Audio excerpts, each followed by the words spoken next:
오늘의 사연 지금 바로 시작해 볼게요. 제가 대학교 시절 이야기입니다.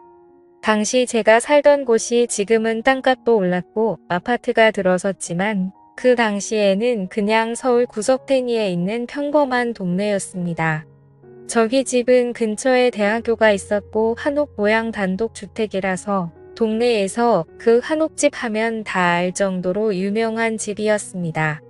그 시기에 그 근처에 사셨던 분들은 제가 누구인지 짐작하신 분들도 있겠네요. 어머니가 또 홀어머니셨어서 한옥집 아주머니 하면 동네에서 모르는 사람이 없었거든요. 아무튼 저는 그 한옥집 첫째로 동네에서 유명한 사고뭉치였습니다. 대학도 다니다가 휴학을 했고 군대 다녀온 뒤로부터는 그냥 집에서 노는 게 일이었습니다. 그러다 어머니께서 보다 못했는지 저를 미국에 있는 삼촌한테 보내버렸고 어쩌다 보니 거기서 대학교를 다니게 되었습니다. 정신 차리고 공부하려고 했지만 솔직히 영어 한마디도 못하는데 미국 생활이 얼마나 수월했겠습니까?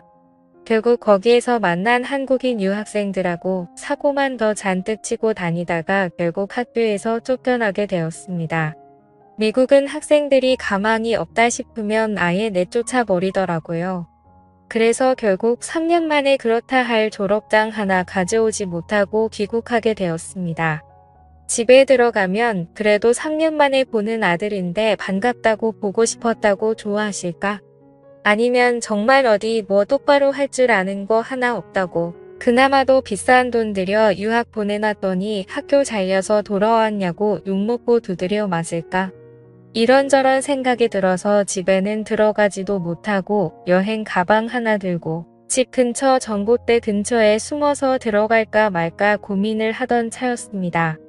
그러면서 시간을 보내고 있는데 골목 어귀에서 여자들이 웃고 떠드는 소리가 들리더군요. 그 와중에도 여자 좋아하던 버릇은 못 고친 건지 여자들 웃음소리가 들리니 고개가 절로 그쪽으로 돌아가더라고요. 딱 봐도 근처에 있던 대학교를 다니는 여대생들로 보이는 무리였습니다. 그 중에서도 단연 돋보이는 미모를 가지고 키도 가장 커서 모델 같아 보이는 여자와 눈을 딱 마주치게 되었어요. 그런데 그녀 눈에는 제가 얼마나 수상해 보였겠습니까? 전봇대 근처에 여행 가방 하나 들고 서 있고 안잘부잘 못하고 있던 모습이었을 테니 그녀가 저에게 의심을 가질 만했지요. 그녀의 눈초리는 아랑곳하지 않고 그녀 말고도 그녀 주변에 있는 여자들이 상태가 어떤지 한 명씩 싹 다 쳐다봤습니다. 그 대학교가 주변에서는 물이 좋기로 소문이 나 있을 정도였는데 진짜 그 말이 틀린 거 하나 없다는 생각이 들더라고요. 그런데 얼마 안 있어서 저를 찾아온 한 사람. 경찰이었습니다. 그 아까 저를 쳐다봤다는 그 여자가 수상한 남자가 집 앞에서 얼쩡된다고 해서 신고를 했다더군요. 이대로 가다간 체포되겠다 싶어서 그게 아니라고 이 집이 우리 집이라고 자초지종을 설명했어요. 나 이 집 아들이라고 이야기하니 경찰이 처음에는 안 믿어서 결국 현관문 초인종을 눌렀지만 어머니는 일 나가서 집에 안 계시던 상황이었고 저는 결국 경찰서에 끌려가게 되었습니다. 그래도 어머니가 동네에서 유명한 분이시다 보니 제가 경찰서 가서 겨우 설명을 해서 어머니가 결국 저를 데리러 왔습니다. 그리고 미국에서 학교 잘리게 되었다는 그런 자초지종을 듣고 거기서부터 집까지 오는데 정말 신이 나게 두드려 맞았네요. 집에 가서도 엄청나게 혼났습니다. 그 여자들은 전부 다 저희 집에 살고 있던 사람들이었고 자초지종을 듣자 하니 어머니가 제 학비 보내는데 혼자 일하시는 거로는 돈도 택도 없는 상황이라 어차피 집이 큰데 빈방으로 놀리느니 근처 대학생들한테 싸게 하숙이나 주기로 했다는 겁니다. 처음에는 어머니도 집에 남자가 있는 게 낫겠다 싶어서 남학생 위주로 받았는데 어머니 혼자서는 감당도 안 되고 그래서 여대생들로 바꿔 받게 되었다고 하더라고요. 심지어 제가 쓰던 방까지 이미 그중 한 명이 차지한 상황이라서 저는 다락방 신세를 지게 되었습니다. 여자들은 난데없이 남자가 같이 살게 되어서 불편해했던 것 같은데 이 집 아들인데 내쫓을 수도 없는 상황이라는 걸 이해해줬는지 방세 몇 달치 깎아주기로 하고 그렇게 합의를 봤습니다. 저를 경찰에 신고했을 것 같은 그 예쁜 여자가 특히 저를 많이 불편해했습니다. 괜히 제발 저리는 게 있어서 그런가 싶더라고요. 저도 그 여자가 마음에 안 들었는데 그 여자는 심지어 제가 쓰던 방까지 쓰고 있었으니 더욱 더 마음에 안 들었습니다. 아무튼 그녀들 전부 학교가 있는 시간에 제가 집에 남아있는 걸 불편하다고 해서 낮 동안에는 어머니 식당 일을 돕고 밤에는 최대한 다락방에서 밖에 나오지 않는 생활을 이어가게 되었습니다. 아무리 못난 아들이고 얹혀 살고 있다지만 내가 평생을 자라온 내 집인데 내가 이런 대우 받는 게 맞나 하는 생각이 들었네요. 이 속사정을 모르는 제 친구놈들은 어떻게 여대생 5명이랑 한 집에 살게 되었냐면서 저보고 운도 좋은 놈이라고 하더라고요. 그 상황만 이야기를 들으면 운 좋은 놈이라고 할 수 있겠지만 실상은 그렇지 않다고 말해줬습니다. 그런데 친구들이 그게 아니라는 거예요. 남자랑 여자가 왜 따로 만들어져 있겠냐고. 결국 한 공간에 살부딪히며 오래 지내게 되면 싫어도 정분이 날 수밖에 없다고 하면서 전부 제가 학이 달렸다고 하는 겁니다. 지들이 저였다면 하루에 1명씩 하고 주말에는 쉬는 걸로 해서 5명 여자를 동시에 만나겠다 뭐 이런 헛소리를 하고 있더라고요.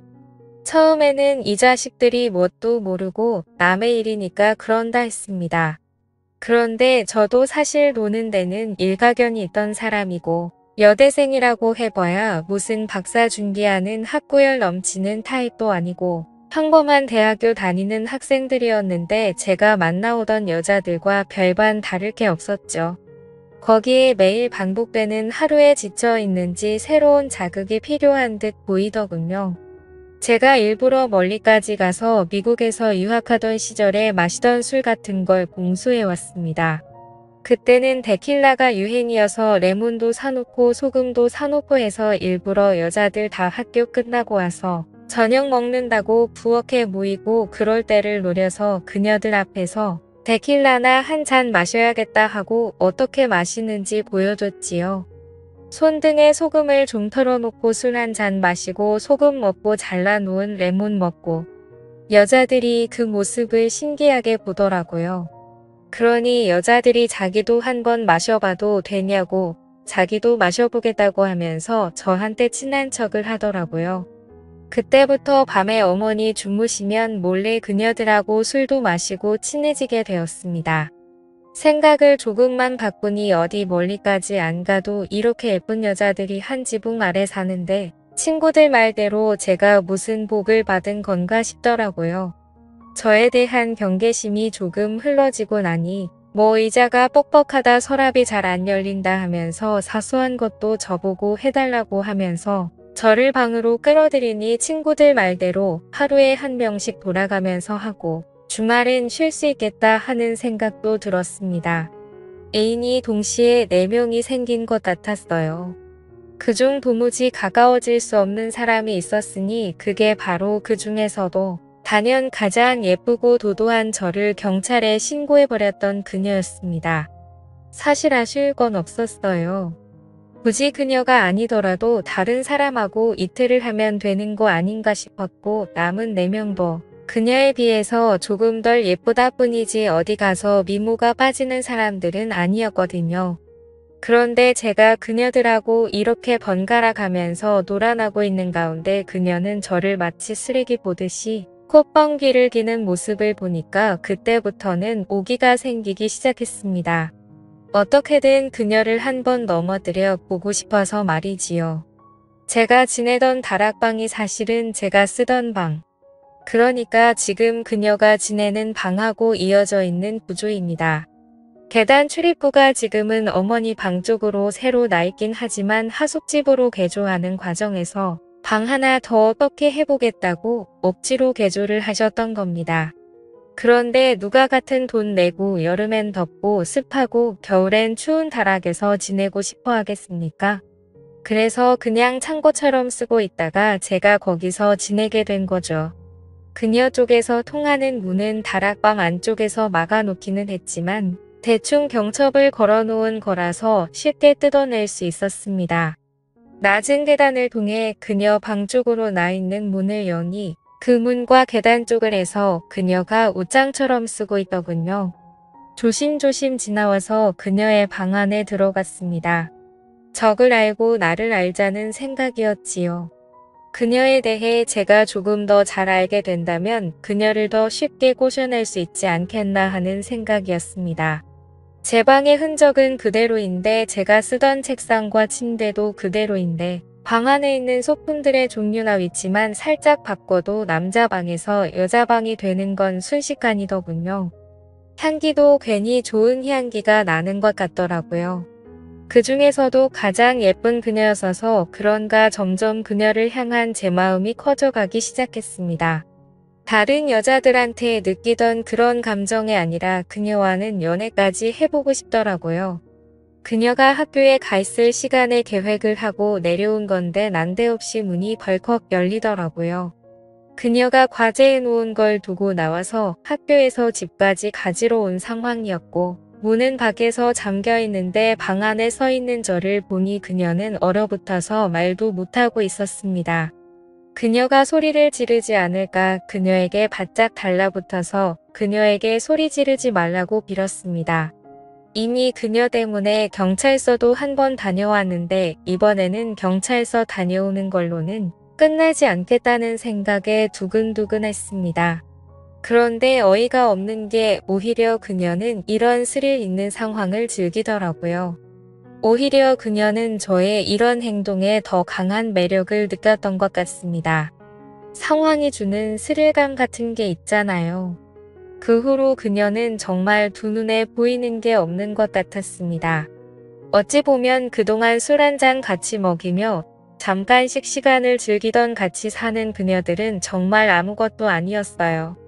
누구보다 강렬하게 그 순간의 시간을 보내고 나서 그녀와 사랑에 빠지게 되었습니다. 그녀는 이런 위험천만한 연애를 하고 싶었다고 하더군요.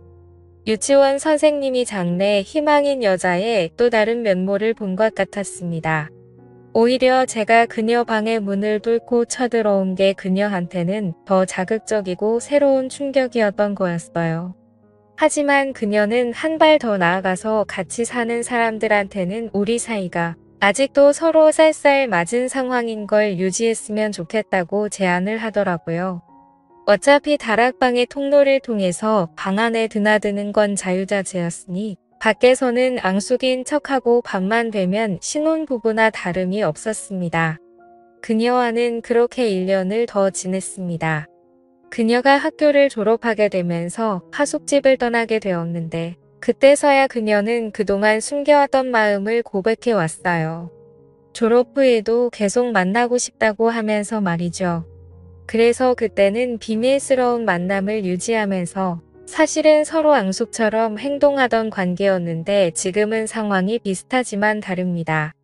그때로부터 15년이 지난 지금 그녀는 제 아내가 되었거든요.